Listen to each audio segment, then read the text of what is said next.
we go, and Super Bowl 45 is underway. The fake handoff, arches a pass down the near side. He's looking for Nelson, over the shoulder catch. It's a touchdown!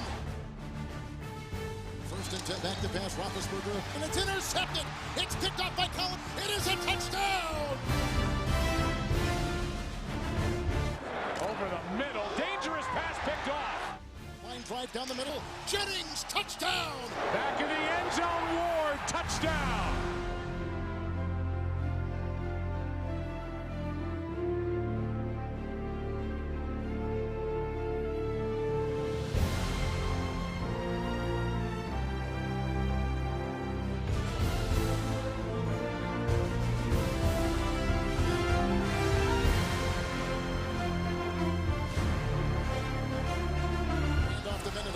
Stepping in for the Steeler touchdown.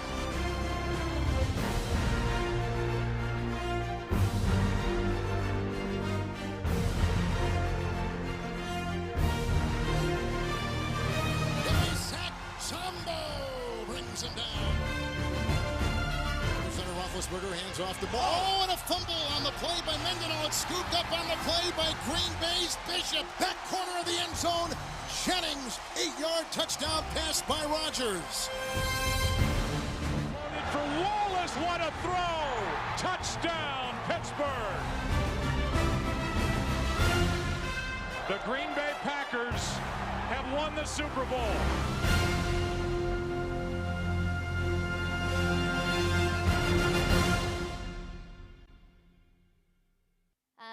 We have Frank Supovitz with us here today from the NFL. He made that happen, and he is currently the Senior Vice President of Events at the NFL, and he's been involved with some of the most prestigious and high-profile events that you guys see every year, both in the U.S. and internationally. In addition to the NFL, he's worked with organizations such as Radio City Music Hall and the NHL, and he's produced events ranging from the Super Bowl, the Pro Bowl, the NFL Draft, and the international series that gets played in London.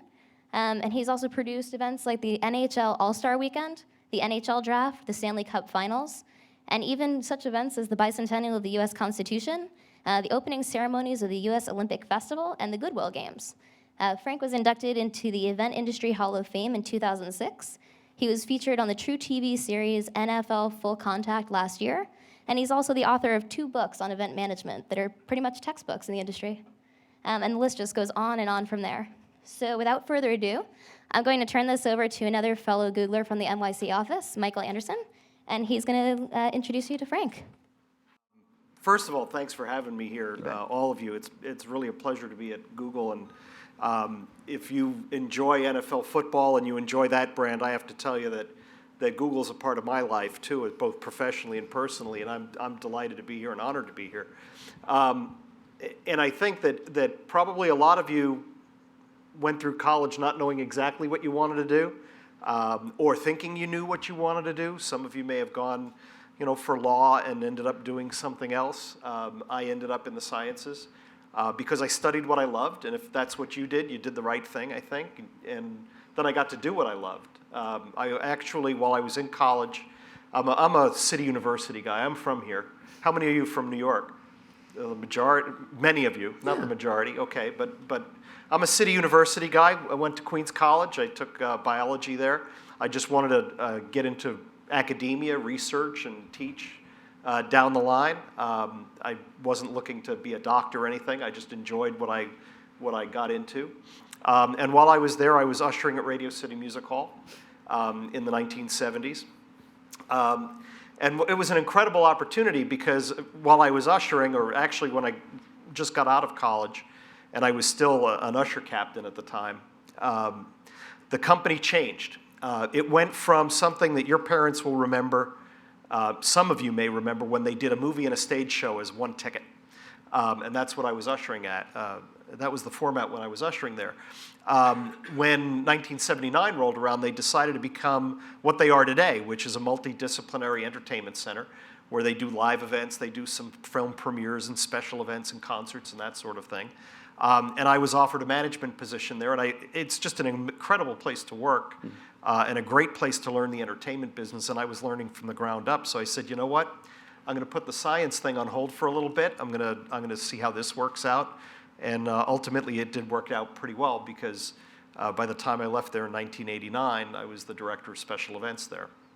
Fantastic. And then you moved on to the NHL at that point and got to see the league expand quite a bit from just the Big Six and a smattering of Canadian teams to, really expanded down to the Sun Belt and other areas. So yeah, and that was really a natural outgrowth, interestingly enough, from the Radio City years, because Radio City in the I would say about 1984 or so, decided that it was going to take some of its production experience, the things that it could do inside the building, and do things outside the building. So serve other clients, other events, not necessarily in the theater itself. And the first event I worked on there was actually a halftime show for the Citrus Bowl, and then that ultimately became a halftime show for the Super Bowl 22, in 1988. So I really started to get a lot more sports work in there. Worked on the Olympic Festival, as I think Sam mentioned, and the Goodwill Games and those types of things. So at that time, the event industry, much like your industry, was really nascent. It was very, very new. So what ended up happening was there were people who were doing events because they were PR agents or they were marketing agents or something like that, but very few people were event people who actually shaped these things, themed them, organized them for a living every day, 24/7. Radio City got in on that very, very early. When the NHL came calling, they were outsourcing all of that.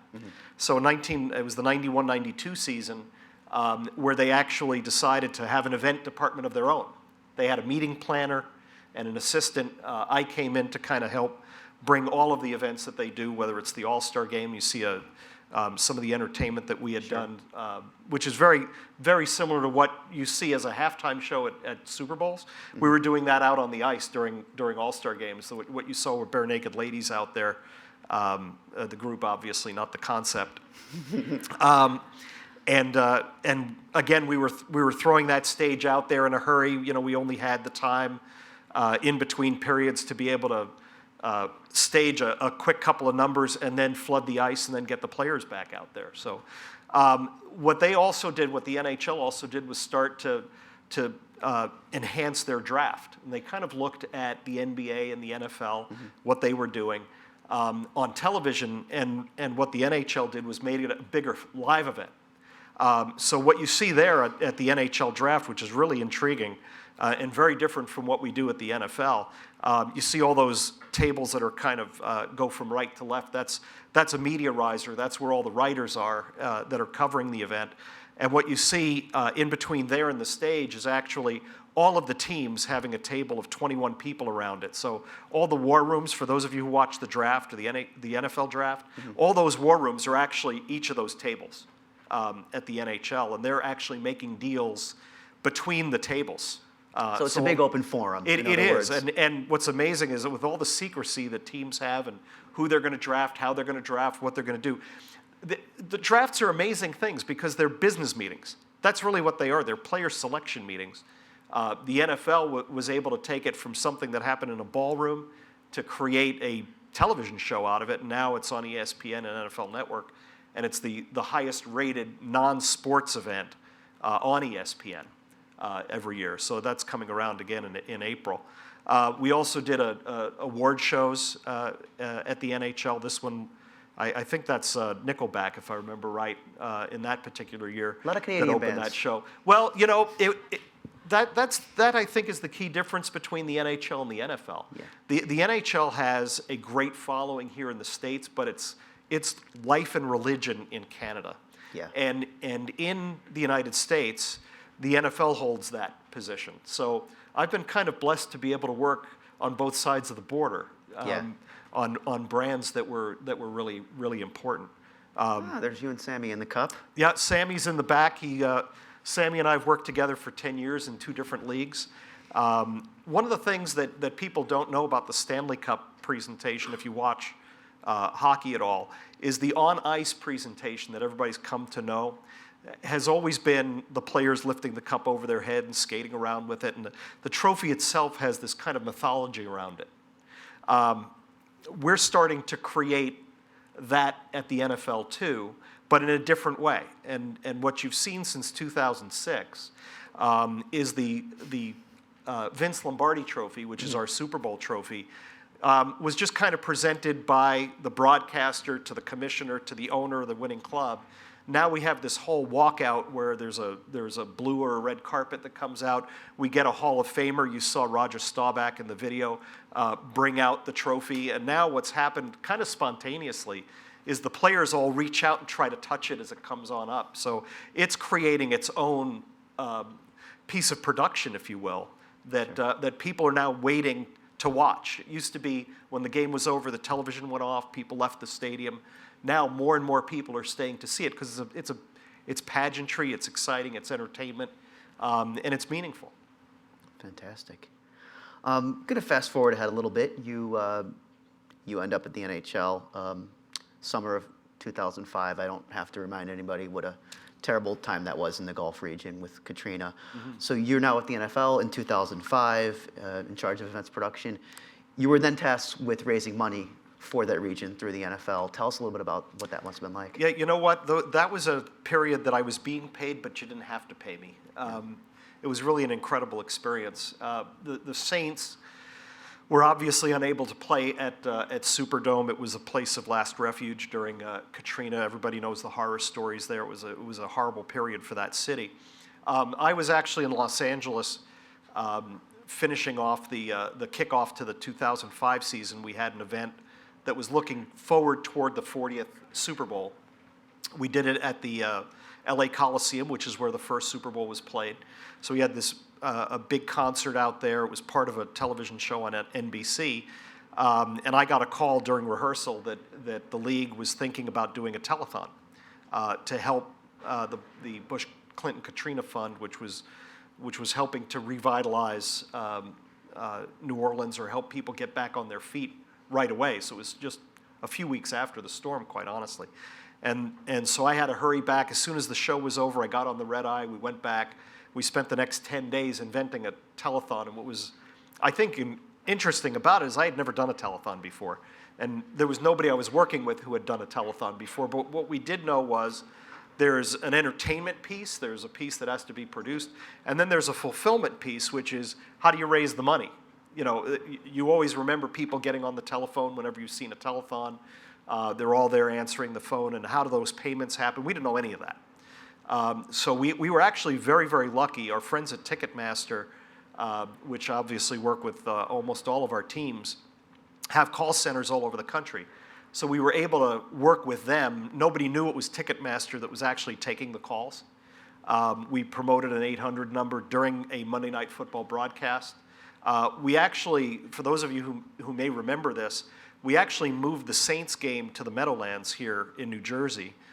They played at Giants Stadium. They played a home game against the Giants at Giants Stadium. So we actually took all the Giants staff and moved them out of the building, basically. And Sammy, in the back, produced the game for the Jumbotrons. And we wanted to make sure that it was a Saints home game. There were a lot of people from New Orleans there. We flew a number of people there. And it raised millions and millions of dollars, which was an incredible thing. Fast forward a year, and now we're back at Superdome, and it's ready to open again. Nobody ever expected that you'd be able to finish off a building that had been so incredibly badly damaged. And it was incredibly damaged. It was essentially not an indoor stadium anymore after the storm. So it had to be repaired up to the point where it's habitable again, where people could actually be in the building. We could hold a ball game there, and we did. We were able to do an enormous event, which if you talk to people in New Orleans, they really think that was the night that changed how New Orleans saw itself. The Saints were always a big part of New Orleans culture, but they became really a beacon of hope and something to rally around, and which obviously got paid off in the Super Bowl last year.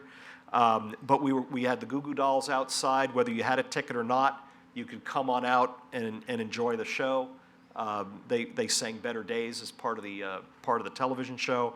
U2 and Green Day on the inside kicked off the ball. New Orleans won. We didn't arrange it that way. They had to do that on their own. They played the Falcons. I remember that, Atlanta Falcons. Yeah, they played the Falcons. And it was an incredible night. And you still hear it. You know, that's the night we knew that it was going to be okay to be in New Orleans again. It's fantastic. In the NFL, I'm sure it was a huge coup for you to play such a central part of it was helping very, to turn very that region rewarding. around. Very rewarding. Let's talk a little about the Pro Bowl. I know friends of mine, I always say to them, hey, you going to be watching the Pro Bowl this year? And they're going, I'm not going to watch it. And yet, when the ratings come out, the ratings are huge, especially the last 2 years. So, you know, last year, the Super Bowl was in Miami, the Pro Bowl was in Miami. Now, again, it was held this year, week before, but it was moved back to Hawaii. What played into that?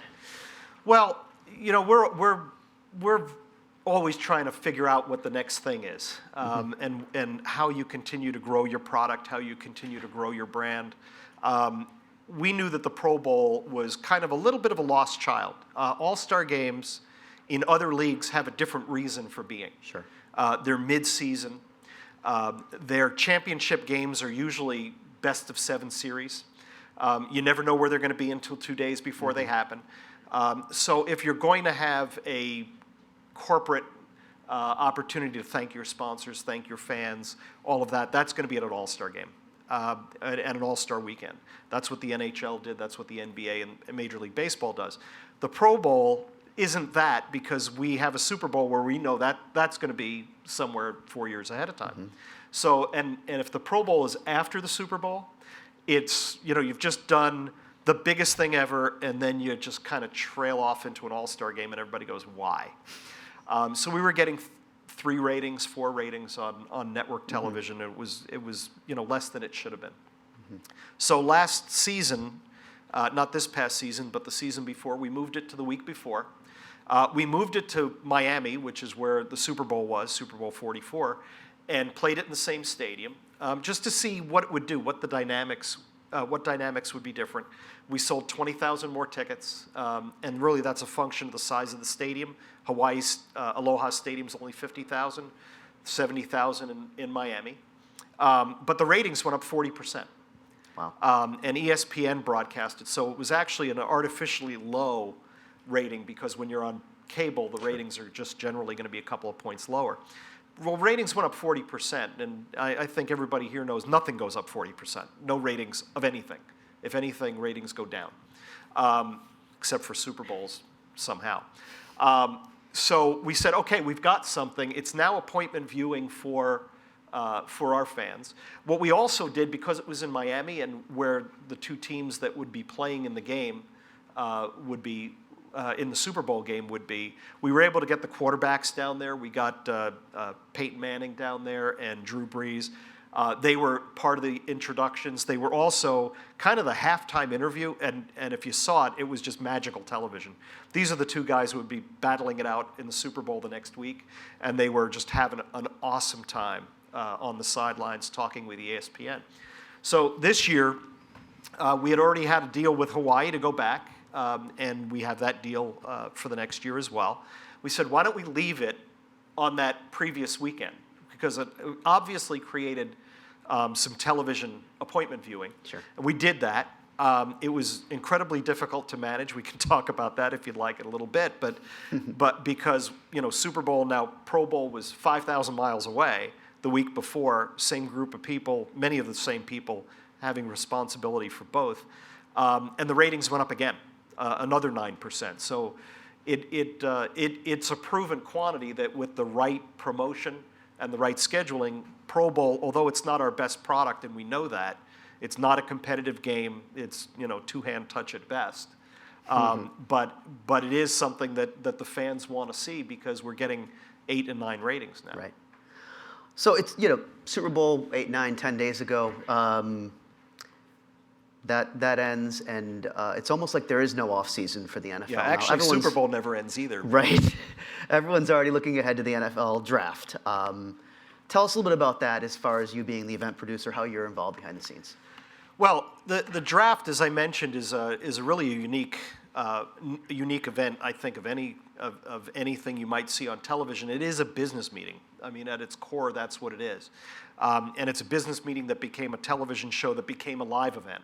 And the live event piece of it is really, it's been open for a while to fans, but not at the size it is now. I think it grew into what it is now in 2006 when it went to Radio City.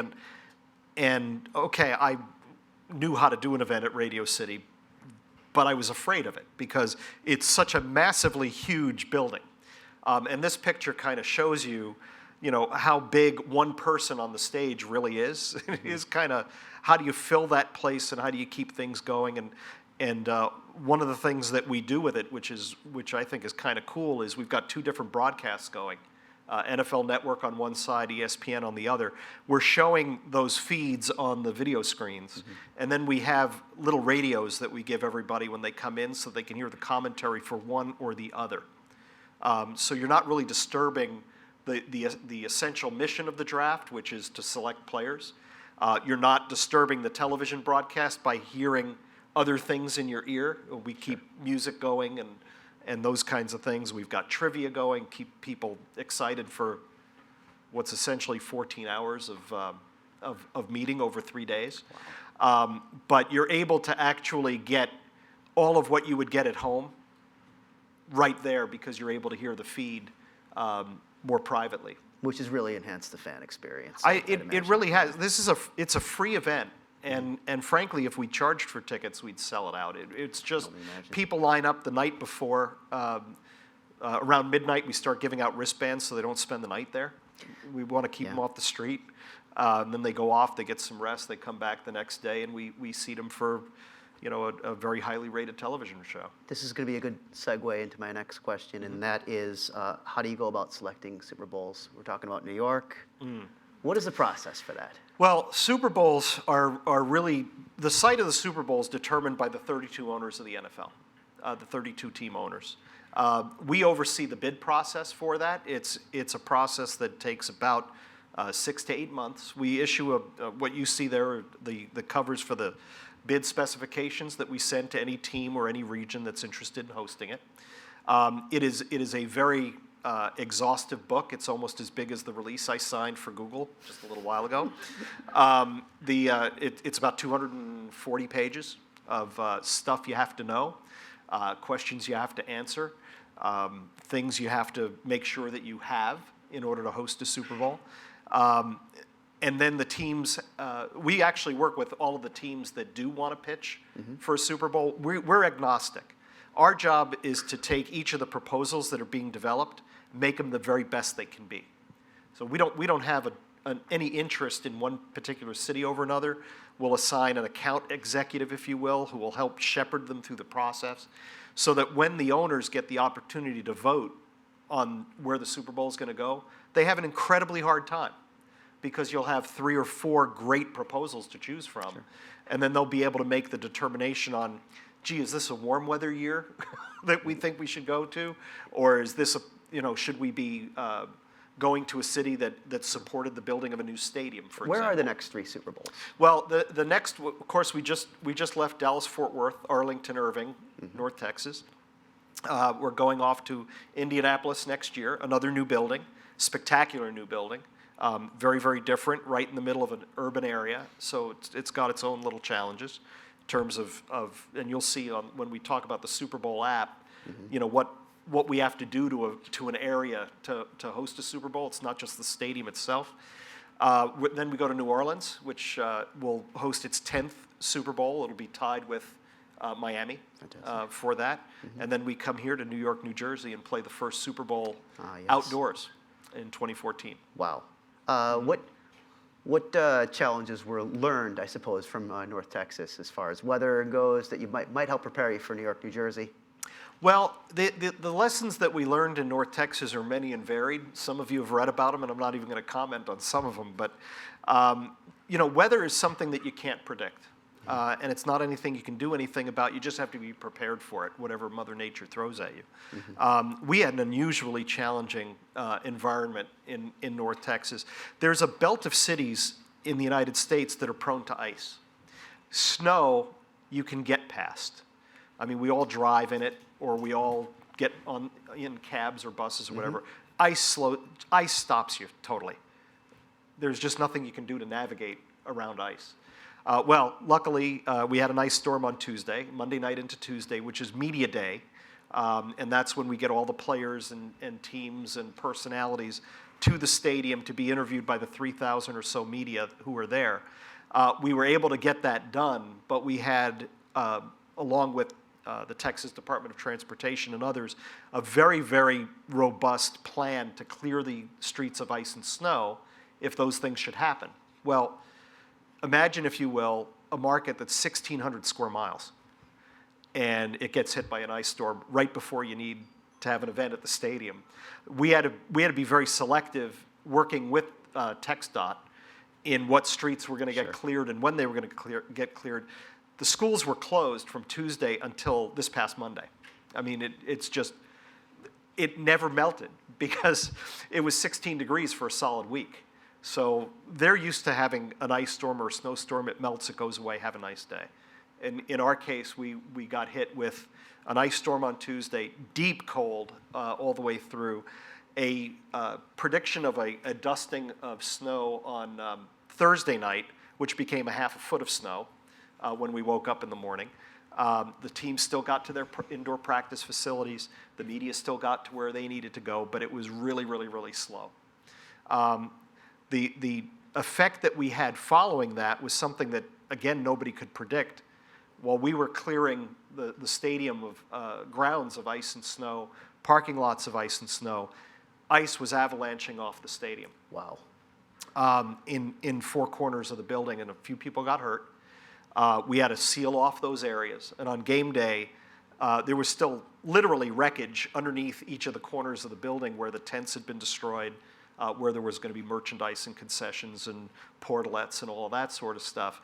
And on game day, we had only 60% of our gates open because there was still snow coming off the side of it. So you saved the day. No, I didn't save anything. The fact of the matter is that we, in very close cooperation with the city of Arlington and their fire department, we were able to put more firefighters on so that we would have a safe environment. They'd be able to direct people to exits and those types of things because they couldn't use the exits that were designed into the building. I'm going to skip ahead a little bit just because I want to make sure that some of the Google employees here have some time to ask some questions about technology and other things, football questions. So day of Super Bowl, day arrives. Where are you? What are you doing?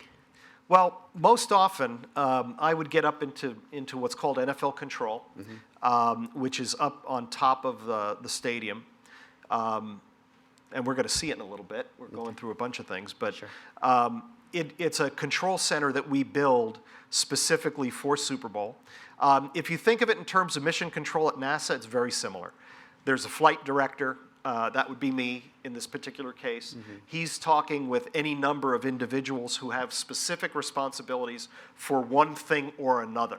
So there might be one gentleman who's worried about all the security checkpoints and how they're operating, another person on stadium operations, another person who I can get to in a hurry who's controlling audio and the video screens and those types of things. Another person who's dealing with transportation. Where are the buses? Are the officials in? Where are the teams? Where are the owners' buses? How are the parking lots filling? All of those types of things. So it's really cut into a bunch of pieces. Medical is up there. PR is up there. Broadcasting is up there. We have the chief of police on one side of me and the security department on the other. So anything related to the operation of game day is actually emanating from there. And that particular shot that you saw was actually shot at about 11 o'clock in the morning because I'll get there around 10:30, and I won't leave there until well after the game, probably about 10:30, 11 o'clock that night. Wow. I don't imagine you get much sleep leading up to those. No, you get none. None. Yeah. Tell us, as anyone might imagine who's been involved with events, that things happen. Things don't always go the best. Tell us what you might describe as like the biggest event save you've had to be involved with for the Super Bowl or for any NFL event. Event saves suggest that you succeeded, so we'll talk about those things instead of the things that don't succeed. Although you do learn a lot about the things that fail. We're going to show you a video clip of kind of how tense it can get at NFL Control on game day. True TV last year, as I think Sam mentioned, did a 6-part documentary on how NFL events are managed. And they did an episode on Super Bowl 44 last year. And they captured a lot of things behind the scenes in real time, which was kind of interesting. It was actually interesting for me to kind of watch it and deconstruct it as other people have seen it. I know how I live it. In this particular case, we're dealing with something you never, ever, ever see on television, which is you have a football game, you have in the case of the Super Bowl, you have a 28-minute halftime. You're going to have a 12-minute concert production that happens in the middle of it, which, frankly, if you were doing it normally, you'd have 3 or 4 days to set it up. We have 7 minutes to set it up and have it work. And then we have about 7 minutes to get rid of it so that we can get the game going again. And what's really important, and what I have to do is, and I attend all the rehearsals to make sure that I understand how the show's coming together, whether or not the crew's going to be able to get it off on time. Sometimes I actually have to stop the clock, the halftime clock, which is also seen in the locker rooms, so that the players know what's going on, the coaches know what's going on, because you want to make sure that you don't have these enormous, in the case of the Rolling Stones in 2006, these enormous pieces of stage rolling out of the same tunnel that the players are going to head in to hit the field. So it's a little bit of traffic management, but imagine traffic management where you're trying to predict what's going to happen 5 minutes in the future.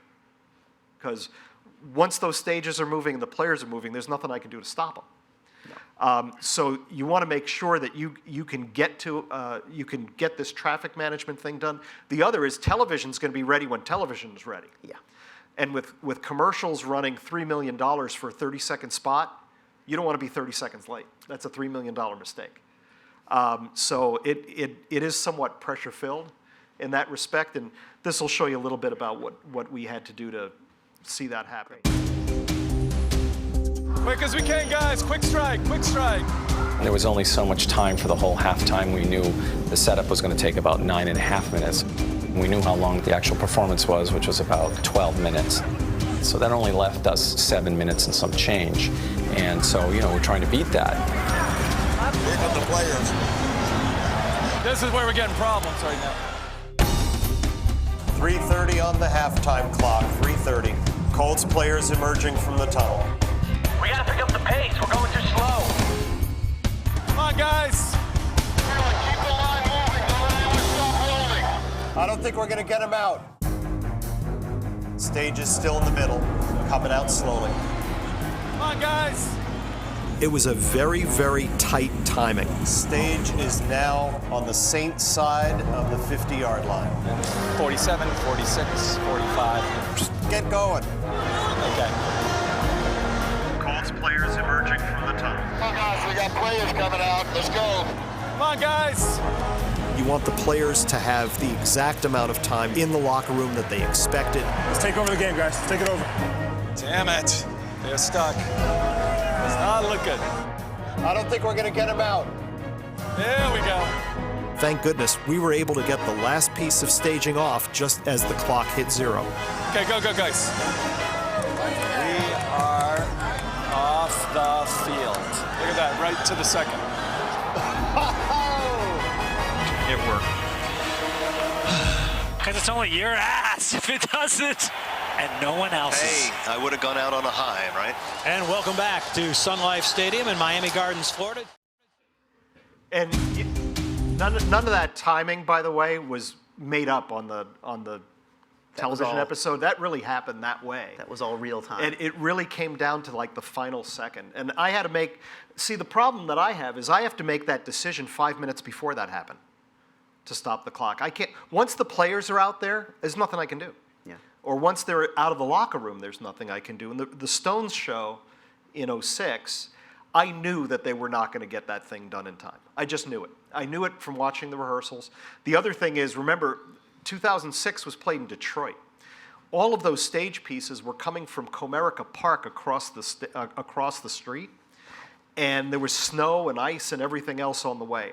I knew in my heart it was never going to happen on time. I held the clock for about 90 seconds, but it happened about, I would say, with 7 minutes left on the clock.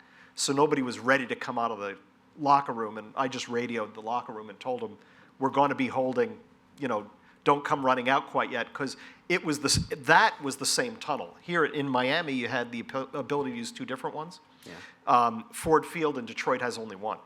And the players come in the same way as that stuff. We'll call it an instinct. Many years of event experience. You know what? Part of it is, and part of it is that it's going to be better on game day generally because the adrenaline is pumping through these guys who are pushing this stuff out. I mean, it's hundreds of people down there trying to get this stuff off, but it really is a traffic management issue. And you guys all think it's hard to get 2,000 people up to the 8th floor to the Google Express. So just think of that next time you're waiting for the elevator. So this year's Super Bowl. Most watched program of all time. Congratulations. 10 of the top 11 programs in history were Super Bowl, the most watched programs.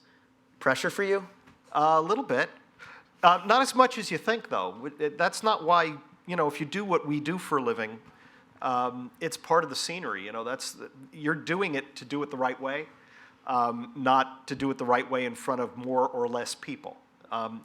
If we were doing this for 18 people, I'd be just as concerned about how something was going to be presented as if it's 160 million people, which is what it was last Sunday. The only show that's ever been in the top 10 that wasn't a Super Bowl in terms of the most widely viewed programs of all time is the 1983 finale episode of MASH, which is now number 3. It had been number 1 up until 2 years ago. Super Bowl 44 was the first one to beat it. Super Bowl 45 beat Super Bowl 44, so now MASH is number 3. It is something, though, that you take very, very seriously, and for all the things that we've been talking about this afternoon, it is something that if you mess up, a whole lot of people find out about it at once. It's not something to go, I hope nobody caught that. No, I don't imagine. There's no such thing. Yeah, now that we have terms like wardrobe malfunction introduced into our daily language. Or missing seats. It's just everybody finds out about it at once. Yeah. If that were to happen in another event, nobody'd hear about it. Here, everybody hears about it. We're going to go into a Q&A in just a second, but before we did, I wanted to give you a chance to talk about the Super Bowl app. Yeah, we probably live in the Stone Age compared to you. I mean, you guys are the vanguard of technology, clearly. There's a couple of things that we did this year that I think increased our tech-savvy capability of being able to deliver a good product. One of the things which is really low-tech but just mega was the screen at Cowboy Stadium, which is the biggest thing you've ever seen. One of the most amazing things that I've ever seen, actually I yelled at Sammy for doing it, but before Media Day, we were running a loop on the screen, so as people came in, they had something to watch. Nobody was in the building yet, and they showed a clip of the Metrodome roof collapse back in December. You've seen it on your computer screens, you've seen it on YouTube, you've seen it on TV. Till you see it on that screen, holy smoke. Wow. I mean, it looked like a James Cameron movie. It was just unbelievable. Something else. And then I said, please we're set up here if you want to. Yeah, please don't show it anymore. We also got into the app business, and we provided this app for, this app for free to any fans or partners who wanted it, and that was to kind of familiarize people with Super Bowl before they got there. So there were a couple of things we did. One, which was very interesting, was we provided so much detail that the Arlington Police Department started to freak out that there was just too much that people knew about what we were doing. One thing I want to show you is this. There's a red line. You see it kind of down here. We're a national security event level 1, and we're the only annual event in the country that has that designation.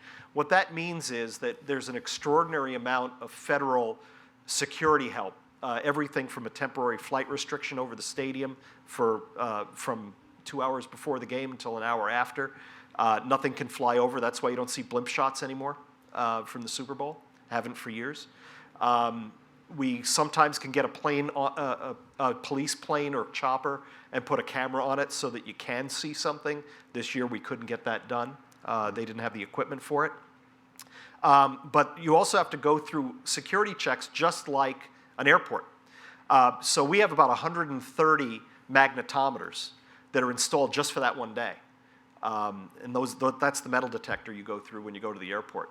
We have to load in this particular case, about 104,000 people in 3 hours and go through all of that, which sometimes goes very well and sometimes doesn't go as well. But that's that red line around here. What you also have to do is everything you need on game day has to be in there. So any kind of equipment, materials, all has to be in there before Friday night when the feds lock it down. They sweep it, lock it down, nothing else comes in except for people who are ticketed the next day. So this app was actually created not for the police, but it was created for the people who would be coming to the game. And what was cool about it is it gave you the opportunity to see everything you needed to or wanted to know about everything from where your parking fields might be to where your seat might be. You can actually go into the stadium. If you want to know where the best nachos are, they've got that. You can actually, we're going to go back in. You can actually go to the section that you're sitting in and see what the field's going to look like from there, which is kind of cool. So you can kind of compare your ticket to what's going on. There are other things that go on around town because Super Bowl is the game, but it's also 10 days worth of events. I mean, there's a lot going on. You can go to downtown Dallas in this particular case. I just went to the stadium. There we go, downtown. Go into Dallas and compare where you are, where your hotel might be. You can go into the convention center, which is where our interactive football theme park called NFL Experience is, and you could explore that a little bit. That one wasn't in 3D, but like the stadium was. But you do have the opportunity to find out where the attractions are and where the events are that are going on that day. You won't see any of them pop up because they're all gone, clearly, but it shows you where the bathrooms are and everything else. You can actually also, and this was kind of fun, find the restaurants in the area as well, and then also get the little reviews of the various restaurants that you might want to go to. So it was a great opportunity for people who have never been to North Texas, and that would be most people who went to Super Bowl because it's never been in North Texas before, the people who do go every year, and you're able to find pretty much anything you want in the course of that. We actually also have a similar scenario for Fort Worth, which was 40 miles away, because that's where the AFC was staying. The NFC was staying in Dallas. Mm-hmm. So that gives you a little glimpse as to what the Super Bowl app looked like. We made that available about 10 days before the game. Very cool. And people could download it from the iTunes store for free. I guess we've come a long way since Broadway Joe and Super Bowl III. A little bit. Yeah. We've got just about 5 minutes left, so I'm going to open this up to the Googlers. Please use the microphones. This is your chance to ask Frank anything about the NFL or the Super Bowl or anything technology related. Some of you have mentioned you're interested in hearing more about the first down line, things like that. So let's open it up to a Q&A. Hi. So part of what I do at Google, I work in marketing, is event planning and running events. Mm-hmm. So I'm yet to figure out what's the best way to approach it. Is it to go in kind of having a strategy for every possible situation? Or are you the kind of person who recommends going into it, what happens is going to happen, and we're going to deal with it when we get there, because you can't drive yourself crazy planning for everything? Well, you actually can drive yourself crazy. It's really easy, and for me, it's a local trip. You do have to have a scenario for a lot of different things that are likely to happen. You have to have the demeanor to be able to handle things that happen that you didn't expect. So let's talk a little bit about some of the contingencies that we have when we think about a Super Bowl. One of the things we do, again, because of the very, very public nature of what we do, we actually hire a guy to come in and throw scenarios at us about 10 days before. It would include everybody who's at NFL control. Sitting behind them is everyone we would be talking to. So whether it's by radio or by ring down line or by other methods that they would have to actually execute something, are also in there. We have law enforcement in there and fire department and EMS and everybody else. And this gentleman is very familiar with Super Bowl. He will survey the stadium, look for weak spots and things, and toss scenarios at us that could range everything from an ammonia truck spill, downwind or upwind of us to, a weather issue or something like that. And then we have to respond in real time. It's about a 4-hour exercise. It's very, very intense and very scary, but not nearly as scary as game day when you're actually there. And it also builds the team so that everybody sees how everybody else reacts to situations and they understand each other's competencies and strengths. And you work through the problem together. And you'd rather do that before the event than during the event. Now, during the event, sometimes you have that too. But you've already had that experience once, and you know who everybody is and who people are looking to for decision making. So I would say anything that is likely to happen, you should have a plan for. And that could be everything from, well, what happens if the airports close because of a weather event? How are you going to route people? What happens if there's a building failure? You have to move it to another facility. Do you have a backup for that? Those kinds of things. But yes, you have to. Contingency plans are huge. The snow and ice contingency plan, we never expected to use in North Texas. Never expected it. Should have been 60 degrees. It wasn't. It was 16. And we had plows and salters and sanders and all of that. Not enough to cover a 1,600 square mile area, but at least the routes that we needed taken care of on any given day. We had a plan for that. Thanks. Okay. I think there's been a focus on increasing the presence of the NFL internationally and globally.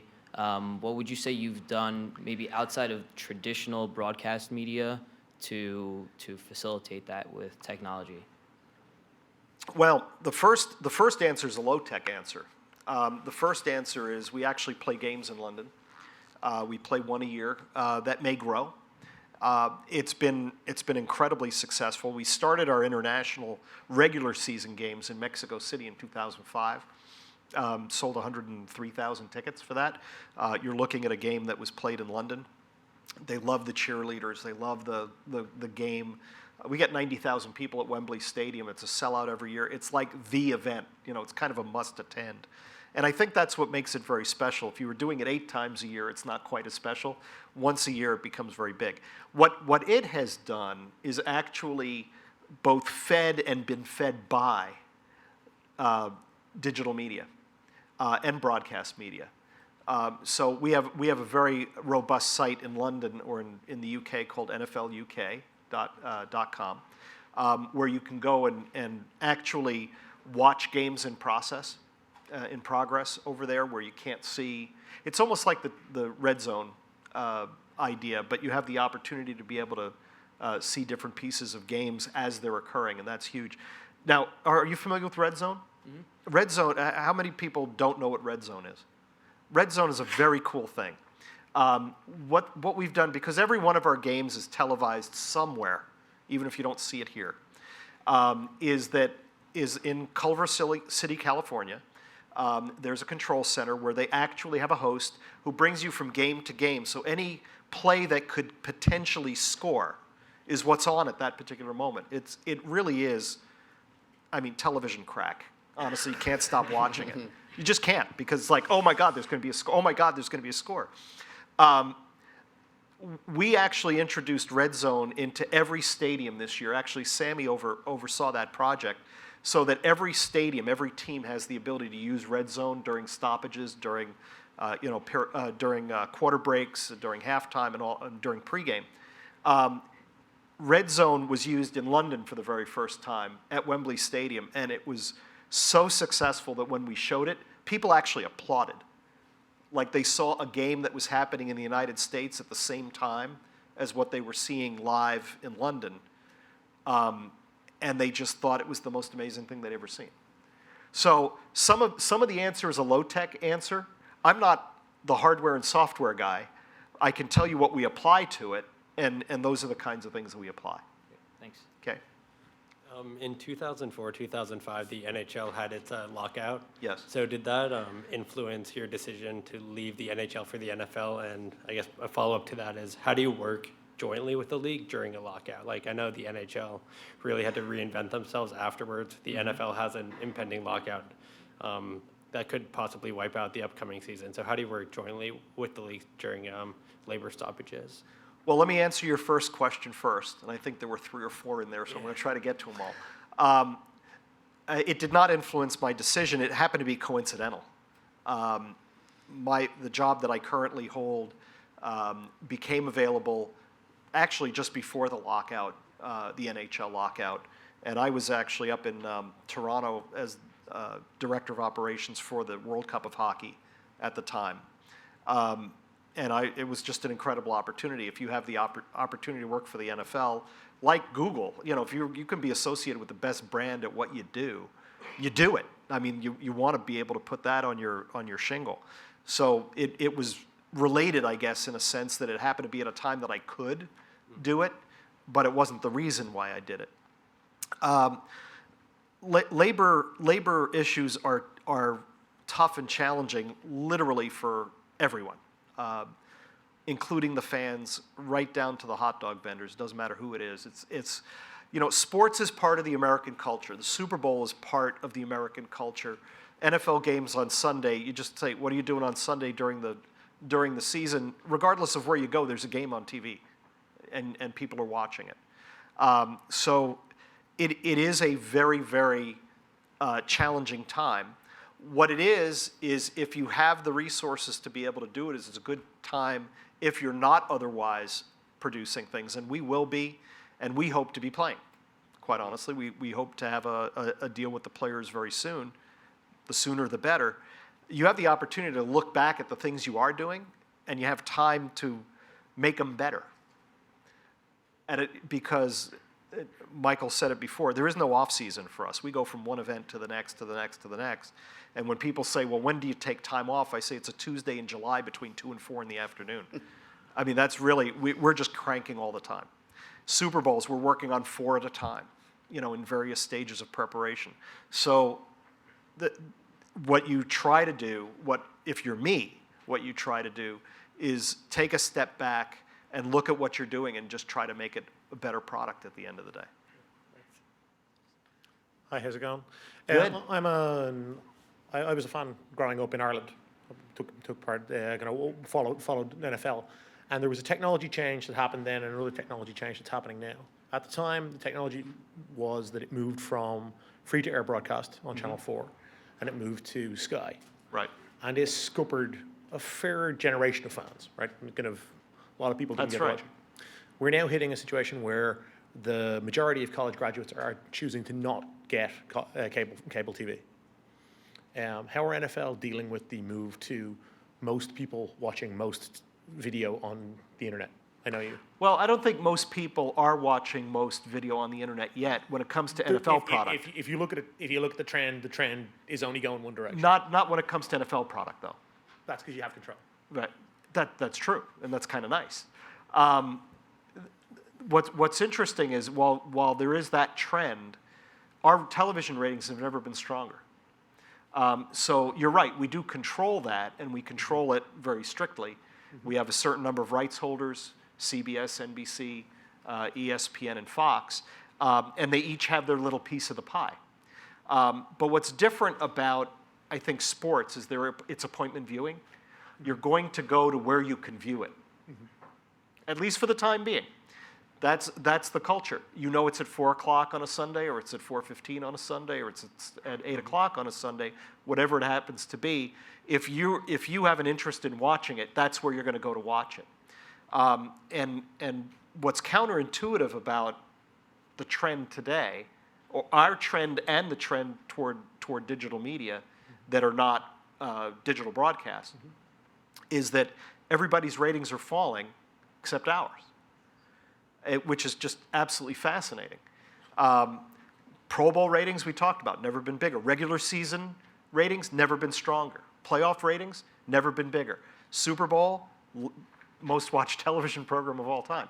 So I can't tell you what the future holds for how we're going to deliver content, but obviously there is some new digital platforms in our future. There's no question about that. Thank you. Yeah, to follow up on that really quickly, if you live outside North America, you can get all of our games streamed with the product that we offer. And also, if you live in North America, if you have the DirecTV package, you can get it as well. So you get every game plus the Red Zone channels. So I know when I'm at home, I'm watching over-the-air broadcast, but lucky job that I have, I can get the package in North America, and I watch all the games on my laptop. Yeah, the other thing that's intriguing about your question is the question that I'm going to turn the question around a little bit. When you're home, you have access to a lot more information than you do at a stadium. And that's a battle we're fighting right now because, as many of you know, we have a blackout policy, which is if the game is not sold out, it doesn't get broadcast in that market. It may get broadcast elsewhere. It will get broadcast elsewhere. So we want to make sure our stadiums are full because a full stadium makes for good television. It makes for a more exciting environment. It's a better environment in the stadium as well. You don't want empty seats, or at least large swaths of empty seats. So what we've been grappling with is trying to figure out how to deliver the content in the stadium that you would be missing at home. And right now, there's enough ways of doing it, but the pipes aren't big enough, as you know. People have smartphones, people have iPads, people have, and we want to deliver all the content to them that they can, but right now, there's just not enough capacity in a stadium of 80,000 to be able to handle all the demand for that. So the red zone effort that we talked about putting in the stadium, that was part of trying to deliver that. Putting more stats up on the matrix boards because people are just nuts for fantasy football now. So we're putting a lot more fantasy stats on the boards that you'd be sitting at home going, okay, what happened? You know, what happened in the New Orleans game? We're trying to get that to people and delivering it to them in a macro way. What is going to happen eventually is it's going to be delivered in a micro way as well, which is, okay, now, there is a hardware solution to this, but it's not universal yet. You want to watch that replay. It's not the replay necessarily that I'm showing you on the Jumbotron. It's the five different camera angles you want to see, and you can control time and you can control your content. That's coming, but it's going to take a better way of delivering that content in order to make it really useful for people. Fantastic. Well, it looks like we're out of time, we're a little bit over, so we thank you so much for your time, and good luck with the upcoming draft. And thank you. Thank you for having me. It's been great being here. Thank you.